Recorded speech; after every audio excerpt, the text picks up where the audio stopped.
কেউ কথা রাখেনি।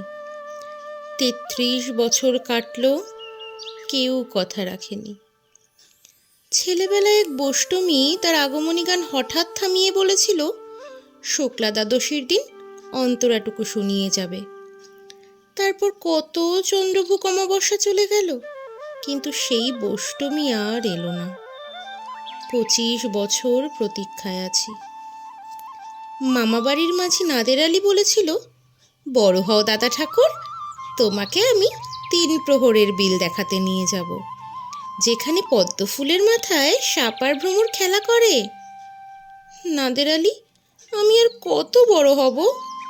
আমার মাথায় এই ঘরের ছাদ ফুঁড়ে আকাশ স্পর্শ করলে তারপর তুমি আমায় ৩ প্রহরের বিল দেখাবে? একটাও রয়্যাল গুলি কিনতে পারিনি কখনো। লাঠি লজেন্স দেখিয়ে দেখিয়ে চুষেছে লস্কর বাড়ির ছেলেরা। ভিখিরির মতন চৌধুরীদের গেটে দাঁড়িয়ে দেখেছি ভিতরে রাস উৎসব। অবিরল রঙের ধারার মধ্যে সুবর্ণ কঙ্কন পরা ফর্সা রমণীরা কত রকম আমোদে হেসেছে। আমার দিকে তারা ফিরেও চায়নি। বাবা আমার কাঁধ ছুঁয়ে বলেছিলেন, দেখিস একদিন আমরাও। বাবা এখন অন্ধ, আমাদের দেখা হয়নি কিছুই। সেই রয়্যালগুলি, সেই লাঠি লজেন্স, সেই রাস উৎসব আমায় কেউ ফিরিয়ে দেবে না। বুকের মধ্যে সুগন্ধি রুমাল রেখে বরুণা বলেছিল, আমায় যেদিন সত্যিকারের ভালোবাসবে সেদিন আমার বুকেও এরকম আতরের গন্ধ হবে।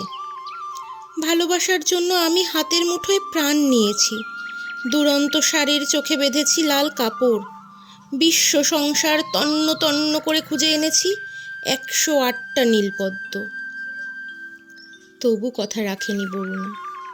এখন তার বুকে শুধুই মাংসের গন্ধ। এখন সে যে কোনো নারী। কেউ কথা রাখেনি। ৩৩ বছর কাটলো, কেউ কথা রাখে না, কেউ কথা রাখে না।